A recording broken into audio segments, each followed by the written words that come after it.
to meet all of you virtually. I can't see your faces yet, but hopefully we'll see you shortly during the wrap up and the question and answer period at the end. I'm Suzanne Stillwell. I am Managing Director for Jade Marketing Solutions, which is a marketing company based in Greenwich, Connecticut. And we do all kinds of marketing, from strategic planning to social media postings for our clients, including Facebook, Instagram, LinkedIn, Twitter. We do copywriting. We do presentations for people like financial planners who need decks and presentations and speaking engagements. And we also do event planning.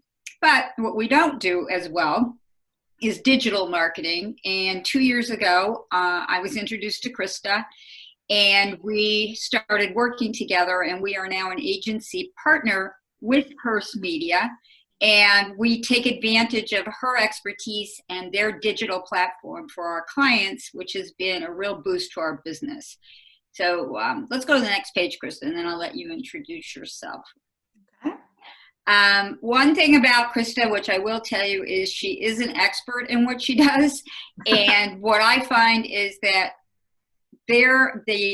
Hearst Media has the ability to get information at a level of data analytics, and they're a Google partner that really helps us stay on top of all the changes that happen in digital media as they happen. So when a client wants to reach out to a certain customer or has a certain need for marketing, we have the best available information, and that is thank you to Krista. So Krista, I'll let you introduce yourself, and then we'll talk about what we're going to do. Sure. Well, thank you for the introduction. Like Suzanne said, my name is Krista Magistrelli, and I'm a senior digital analyst for Hearst Connecticut Media Group. So most of you know us as owning the newspapers within Connecticut and Connecticut Magazine, but on the larger level, in the bigger picture, we are a very large multimedia company that not only owns cable TV stations such as HGTV and let's see what else, Car and Driver, the Oprah Channel, the Oprah Network, but we also are a full-service digital marketing agency that offers everything from website design to search engine optimization to pay-per-click advertising to direct programmatic buys for display, to YouTube marketing to video creation. I mean, you name it, we do it. We help everybody from the single practitioner and small business all the way up to national brands. And I work with the entire gamut. What we do is I generally go in and I meet with a business owner and I assess their goals. And then we look at the opportunity with regards to the opportunity that is online. And I will make recommendations based upon the opportunity online and how many searches there are in our audience, as far as how to create a true omni-channel marketing approach to their overall campaign.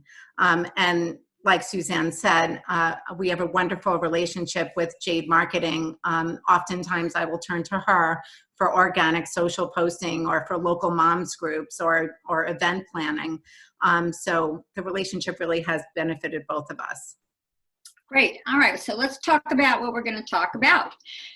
Today we're going to talk about really what can you do in this time of social distancing to help your business and prepare for the future.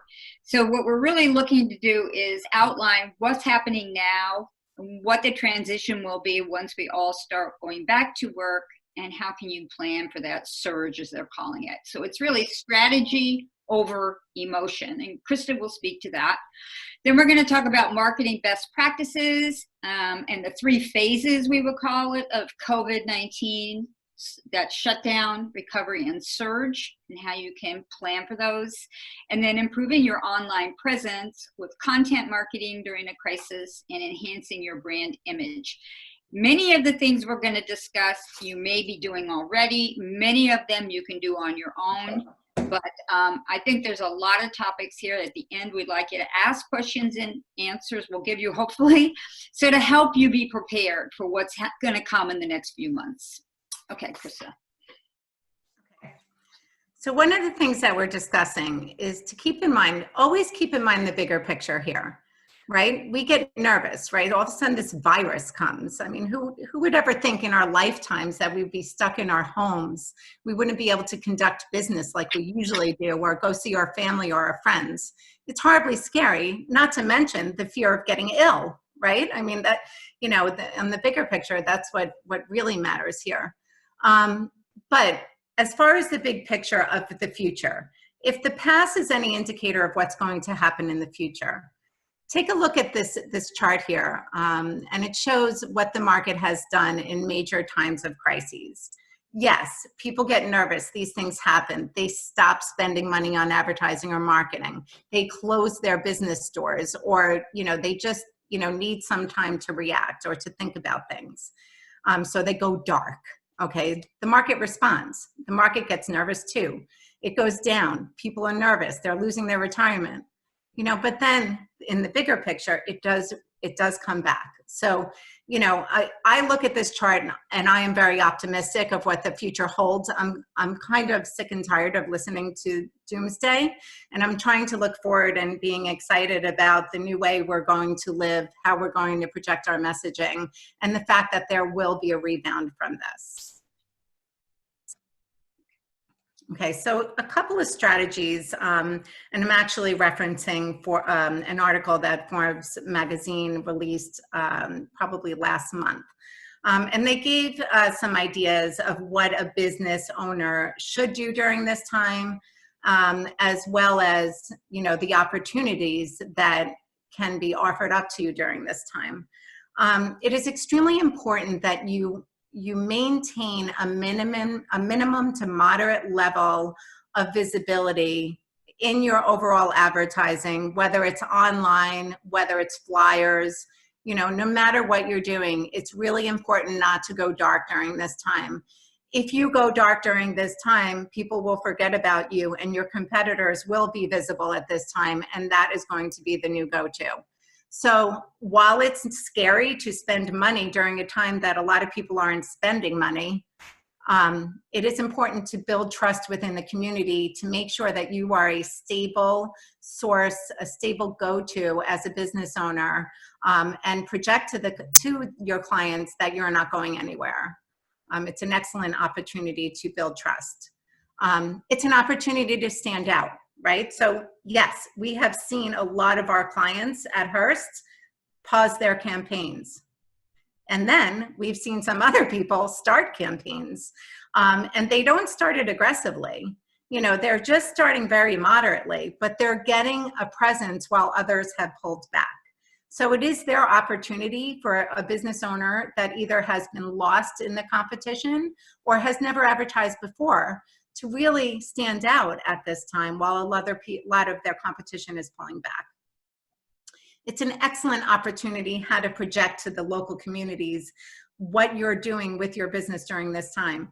Whether you're a restaurant, whether you're a doctor, whether you're a lawyer, whether you're a financial advisor, there are ways to get your messaging out there to the community. And we can talk about how people are changing their messaging you know, during this time. And there's people, some industries, some businesses have come up with really fun and innovative ways to use this time to you know, pivot their advertising. And it's an excellent time to maximize any incentives that are being offered by local advertising or newspapers. I know at Hearst, just for print advertising, we're offering super aggressive pricing and many incentives to small business to communicate that messaging. So it is not such a big hit when it comes to their advertising budget. Okay, so I think that, I mean, I don't know about all of you, but for me, I'm absolutely in love with Governor Cuomo. He has won me over. I love to listen to him. I love to see what he has to project. I love how he gets his messaging across. I am a New Yorker, so I enjoy the transparency that he gives and the way he delivers it. And one of the things that he stated, which really stuck with me, is we can control our destiny like never before. What we do today will determine what happens tomorrow. This is an excellent opportunity, whether personally, it's just a time to maybe, I know I've been working out more because I have a Peloton bike at home. So I'm thinking, wow, I'm going to use this, 3 months to get in perfect shape like I was when I was 24. Obviously, that's not happening, but just to say.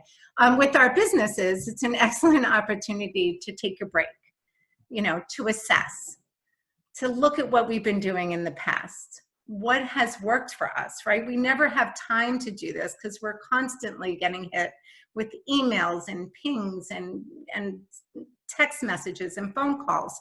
But now when things are slowing down, it's a really, really good opportunity to assess what we've been doing and how we want to move forward with our business, and even how we're going to conduct business.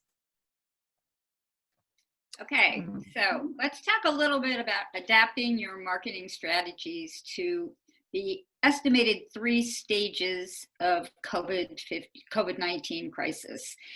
I think these months are pretty right on. I hate to admit it, but I do. That first of all, the shutdown phase, which is phase 1, which is April and May, are the timelines we're looking at, where you adjust the message and change your message to your consumer needs. Here's where you become a little bit more empathetic. You understand what they're going through. You want them to understand you could be their partner in trying to make it through these difficult times. And it's might be a message that you hadn't been delivering before. Recovery for June and July, that's kind of what we're all hearing about. You probably heard Governor Lamont talking about the end of May, early June for things getting back on track, or at least opening up.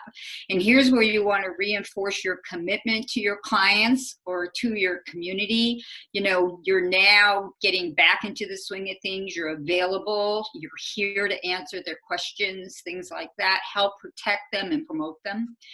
And then surge, and this is where we feel in August and probably going into the 3rd and 4th quarters, is that that business will start to open up. People that have received PPP money or COVID loan money or SBA, well, let's just hope, SBA money. Now they have a little bit of a budget to do what they were hoping to do, to grab some attention back to their businesses and promote themselves. So these are the stages that really, we as marketers and advertising with Krista's help, we are looking at these stages going forward that are pretty set in stone for the next few months, and unless something amazing happens, and let's just hope that doesn't happen. So for that, I'm going to talk about the shutdown, and that's adapting your products or your services. And again, here I'm talking about particularly messaging, because most of this is going to be done digitally unless you're using, let's say, postcards or some print mailing, to talk about what you've done differently. Maybe you're curbside pickup as a restaurant. Maybe you're selling gift cards as a hair salon. What are you doing differently to still stay connected while you're shut down with your clients? Aligning your message to current realities. This may last longer than we expected. We thought we'd be back being able to service your, boiler, but we're not allowed back in your house. So it may be a little bit longer. But we're still here. Things like that. So you create a strategy that you can implement to make them feel comfortable and move forward towards, hopefully, the transition when you can actually be back in business. Next one is, oh, you like this one. Go ahead. I do like this one. This is an example of how Dunkin' Donuts has really shifted their marketing and came with an out-of-the-box idea how to sell. We talk about the 4 Ps of marketing all the time, right? There's a product or your service that you offer. Okay, that's 1 P. There's the place that you do business, whether you are brick or mortar or whether you're e-commerce based and you really don't have a certain place, but you want to take the market into consideration. There's the price, right? That's always a consideration. Are you pricing out, or are you right on target? And then, of course, there's the promotion. How are you getting your messaging? What platform are you using? What model are you using? In this circumstance, Dunkin' Donuts realized that a lot of families, or all families now, that have children, school-age children, were going to be homeschooling, and they're going to have their kids home all the time, right? So, you know, what can they do? What can they do to help these families out? So they came up with this really innovative idea where they're selling kits, and they're selling plain donuts with the decorating, with all the icing and the sprinkles. And they're selling these products or these kits through their drive-thrus, and the moms get to go through, and while they are busy working, the kids are doing a donut decorating. Now, I was saying to Suzanne, the moms may not be too happy, you know, an hour later when the kids are bouncing off the wall and they're not doing their online schooling because they have a sugar high. But nonetheless, I think it was an excellent shift of positioning for Dunkin' Donuts to take. You know, and that's what really any business should be thinking about during the shutdown phase, is how you can shift your current assets to make them more adaptable to this style of how people are living. Again, this goes a little further. We pulled some super inventive ideas that some of our clients have shifted their marketing and the messaging that they were putting across. For instance, this is on the bottom left. I don't know if you guys can see my cursor. You probably can. But this is an HVAC company, and they talked about, you know, adjusting your climate in your house to being more comfortable while you're stuck in the home. So it's kind of a neat idea. This is a furniture company. I mean, who's out buying furniture right now, right? But, you know, they talk about how you can beef up your home to be more like a stay vacation, kind of playing off of the whole quarantine thing. Education, you know, you don't have to put your education on pause, right? I have a sophomore upstairs right now who is at UConn, and she's very angry that she can't be, you know, on the campus right now, but she's doing everything virtually. It may be this way in the fall. We don't know yet. But again, just transferring that message. Over to the right, this is very interesting. A lot of our healthcare providers are shifting to telemedicine and doing virtual visits. I know that the rules and regulations surrounding telemedicine have been relaxed during this time. For many people that could not offer that before, they are now able to offer that. So for a lot of psychologists and things like that, they're now able to offer telemedicine. But this was a print ad that, you know, was published in one of our magazines, and it was really a letter to the community just announcing how this particular dermatologist was caring for her patients or possibly new patients during this time. So, and one thing that I'm sure that you are all aware of, at least in my home, this is very true. Media consumption is at an all-time high. I personally sit in front of the computer all day, whether I'm working or checking out my social media, as well as I've become a Netflix junkie. So, you know, or Hulu. And it's funny now on Hulu, I'm seeing targeted commercials, you know, that are definitely showing up on my TV because I fit some sort of demographic. So it is an excellent opportunity for you to project your messaging, not only online, you know, but really taking advantage of social media and, you know, across the Google Display Network, or, you know, any type of online advertising that you can get your hands on. It's a great time to take advantage of that. Okay, so what should you be doing specifically during this time, during the shutdown phase? It's an excellent time to utilize email or social networks to get in front of your clients, to get in front of a new demographic. So what you can do is you can use your existing client list. You want to make sure that you are reaching out to them 2 to 3 times a month. Remember, maintain that consistent level of presence in their lives. Do not go dark. And obviously, you know, reaching out to your existing clients, you're not paying an advertiser or a marketing company to do that. You can do that on your own. Utilize the social networks. If you don't have a Facebook page, build one. Again, it's a great time to reassess. Build an Instagram page. Instagram is huge. I'm not in the age demographic, but I even, use Instagram quite frequently. And to think about the people that are younger than us, the younger generations, I mean, Instagram is the way it goes. So again, get all that stuff set up. Build your email lists. So leverage free or inexpensive tools. At this stage, if you don't have a very robust email list, or you really never kept, account of how many people there were, it's a great time to really go through maybe your Facebook followers, to gather email addresses and add them to that list and just get it organized. Give back to the community. Again, it's not something that costs anything, right? But everybody wants to hear that your business is doing something really important with the community at this time. It's great PR. It's free. What you can do is create a fundraiser across social media for the Red Cross. Or, maybe somebody in your business can start, something where they're sewing masks or something, and we would be happy to help you brainstorm on different community outreach incentives that you can work on. And again, prepare to return to normalcy. Things will get better. We will get over this. It may be a new norm for the next year, but there are ways that we can get in front of that audience. And then when we come out of that, we'll be stronger than ever. A couple of things that you should do with your online presence, and this is my wheelhouse. We are seeing a lot of our clients are shifting to e-commerce platform websites. So if you do not have e-commerce availability on your site, it is an excellent way to incorporate being able to accept payments or sell products online. You don't even have to have a product. If it's a service, that's another way. You can sell your time online. You can offer gift cards.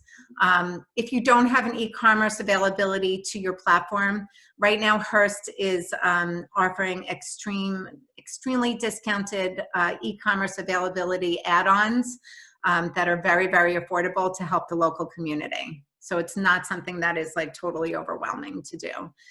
Search engine optimization, being on the first page is everything. I always say to my clients, if I had my own business, I would definitely want that first page presence.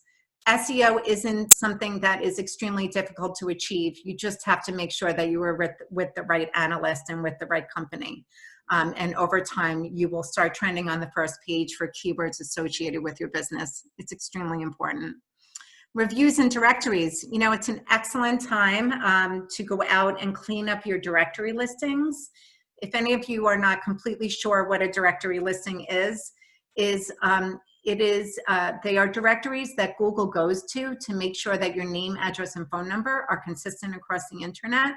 And a business owner is expected to go out there and look at all these directories and make sure that their name, address, and phone number are consistent and claim that listing. Most people know that they have to claim it at Google My Business or Google Maps, but a lot of people don't know about the other directory listings, and it's extremely important with gaining trust within the search engines. And again, social media, build out your page, include photos, especially on Instagram. Really make your social media presence very robust. Okay, Suzanne, oh, this is still me. Yeah. Okay, so, so the recovery stage. Okay, so now, we're getting a little more, the weather is getting warmer, people are seeing the light at the end of the tunnel, and we're ready to start going out there and doing business. But we're not to full capacity yet. So it's time to really define your unique selling proposition. Okay, come up with a tagline. What makes you stand out from your competitors? And a good branding company can really help you achieve this. You want to take one thing about your business that separates, whether it's a business that your great grandfather owned and you guys are the experts in the field, or something that just really sets you apart from your competitor, and you really want to push that forward with your brand. One more thing, I just want to interject something. You need to know who your competitors are. True. Because lots of times when we're so busy doing our own businesses, we're not looking at what's happening around us. We're really focusing on our daily routine, but Competitors can jump up on you and they can take your clients away because they're offering or messaging in a different way than you are.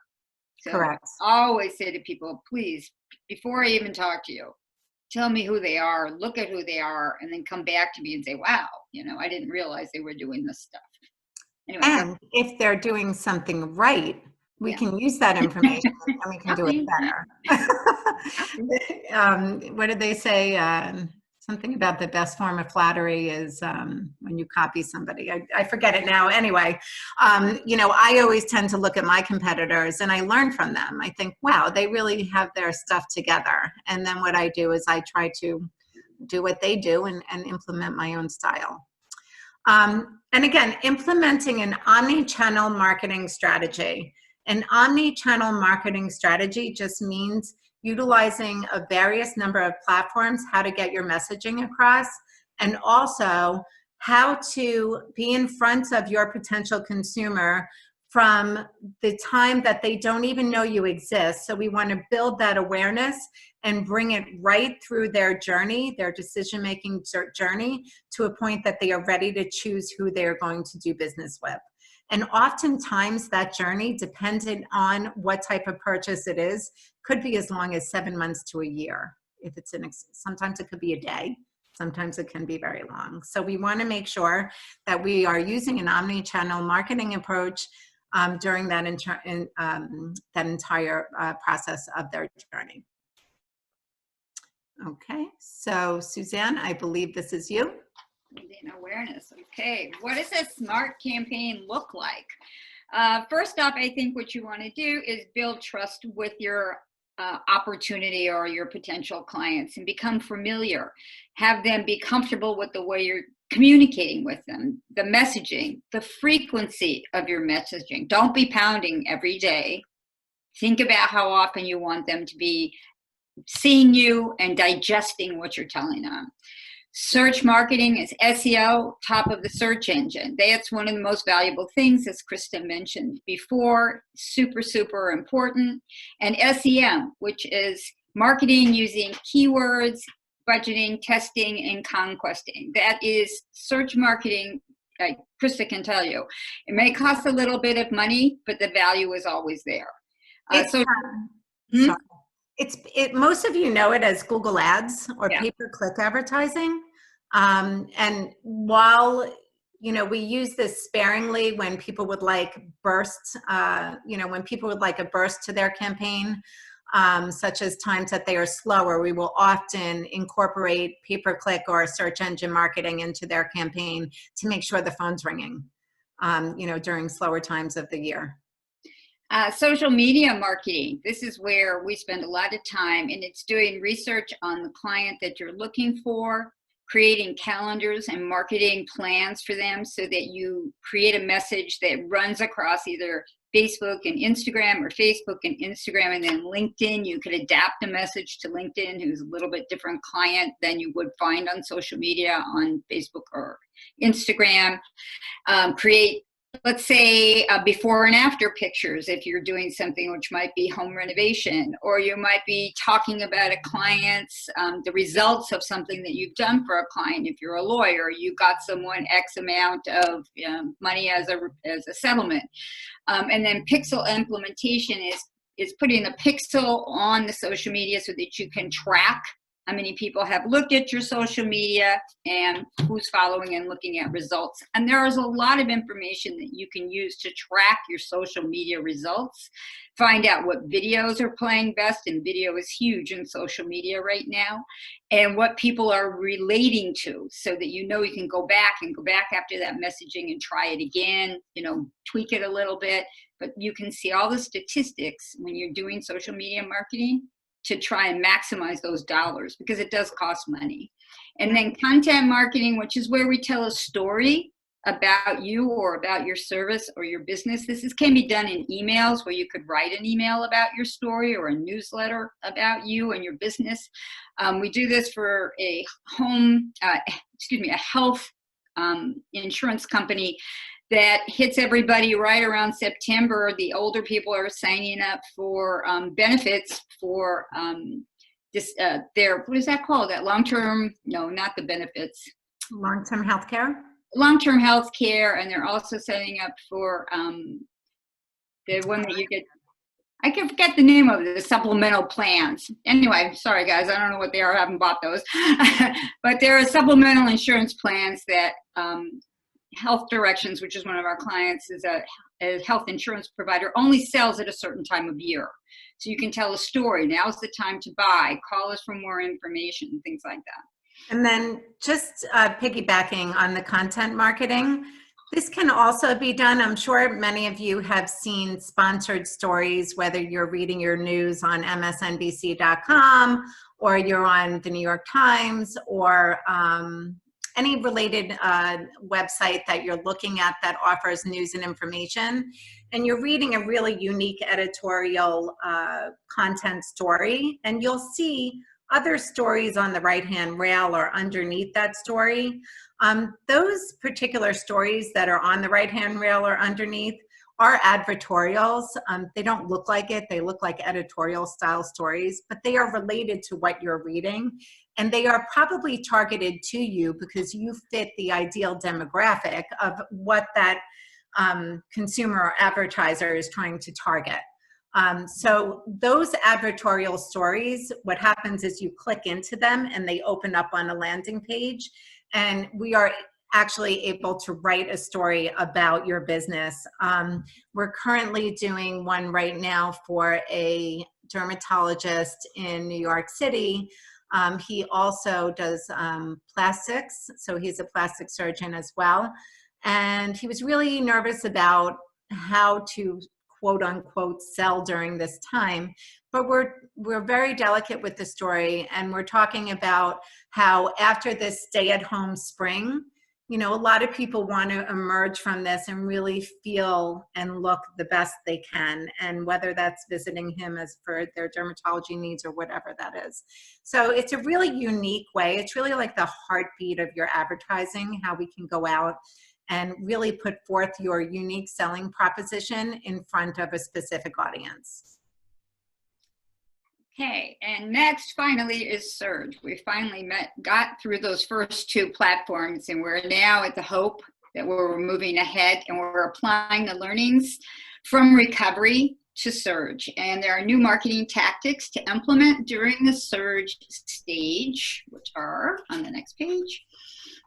Okay, so here's what we could probably go through, and I think this is what we're going to wrap up with this afternoon, and then we'll have some questions. But you should be asking yourself, you know, what has data taught us when we've done some analysis? What have we learned over these last few months? And where should we be going or heading to be the most profitable in business that we're looking to grow as we go into the Surge? What was least profitable? What was the least effective? And keep track of these things, because this is the time we can really do some analysis on our business.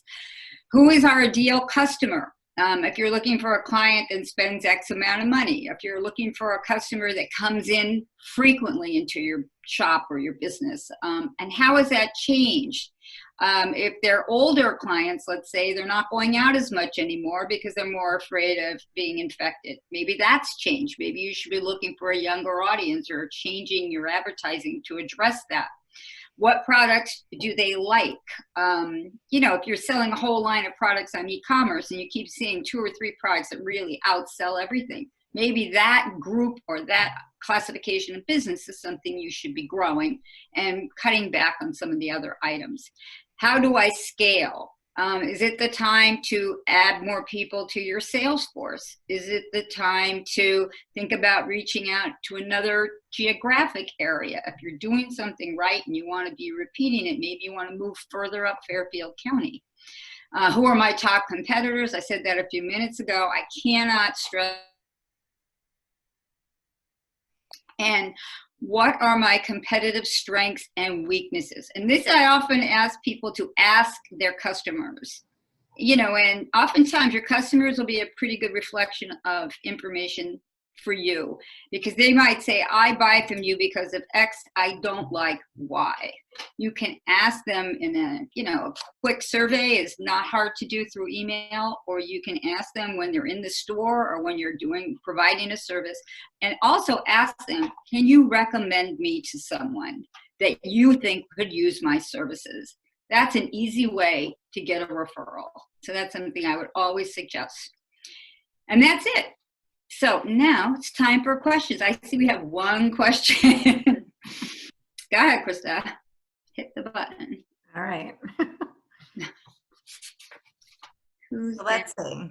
How do you balance the need and desire to get back to business and some level of normalcy when many markets' priorities and needs have changed? How do you adequately take the pulse of what can be radically different markets? Good question. What kind of business do you have? Can they speak? They can answer. Or do they have to type it? I don't know. They have to type it, unfortunately. Oh, Okay, so Rick, if you can type what type of business you are. type that, Maxine. Let's see if somebody answers. I think I just gave Rick the ability to talk. Oh, good. Where's Rick? Rick, if you unmute yourself, you can talk. Hey, how are you? It's Rick Leonard. How you doing? Hi, Hey, Rick. Rick. How are you?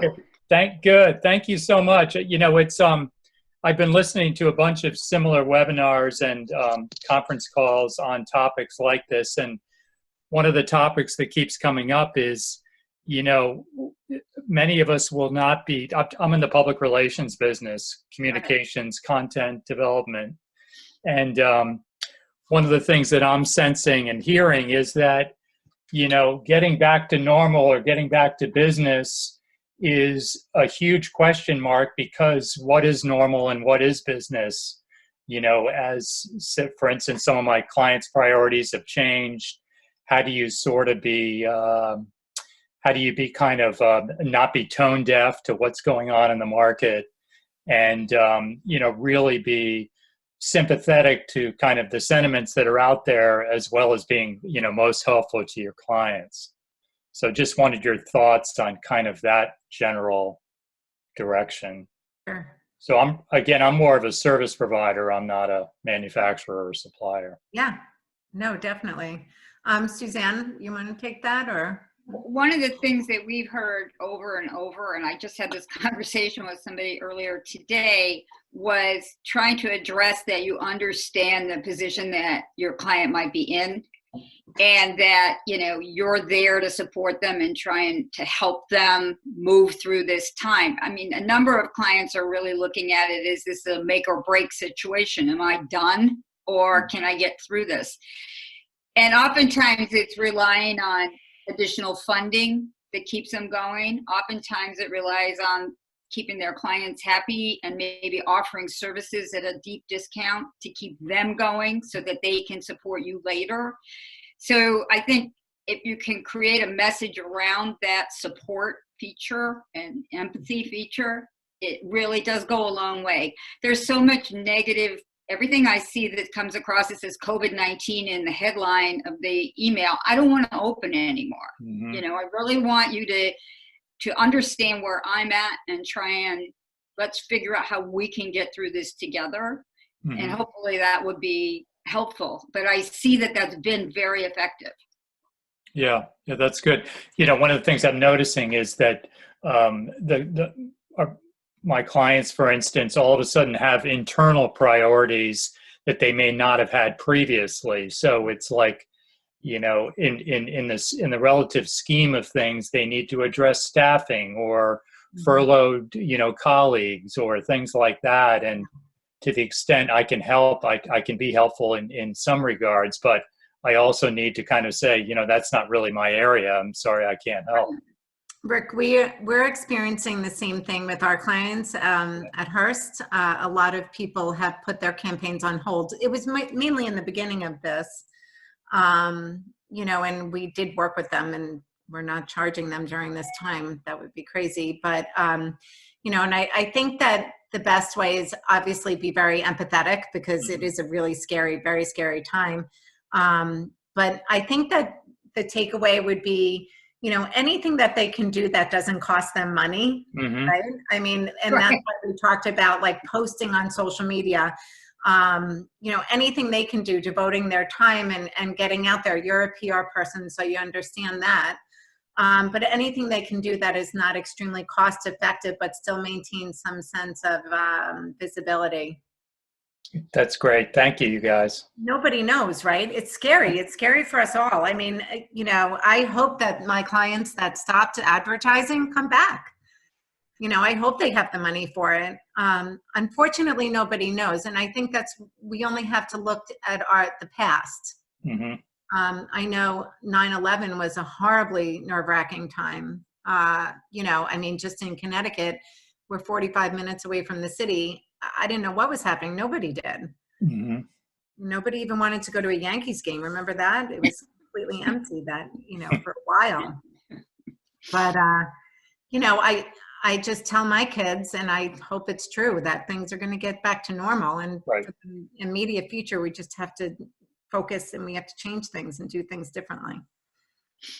Great. Anybody else? No, it's quiet today. That's okay. Well, thank you guys.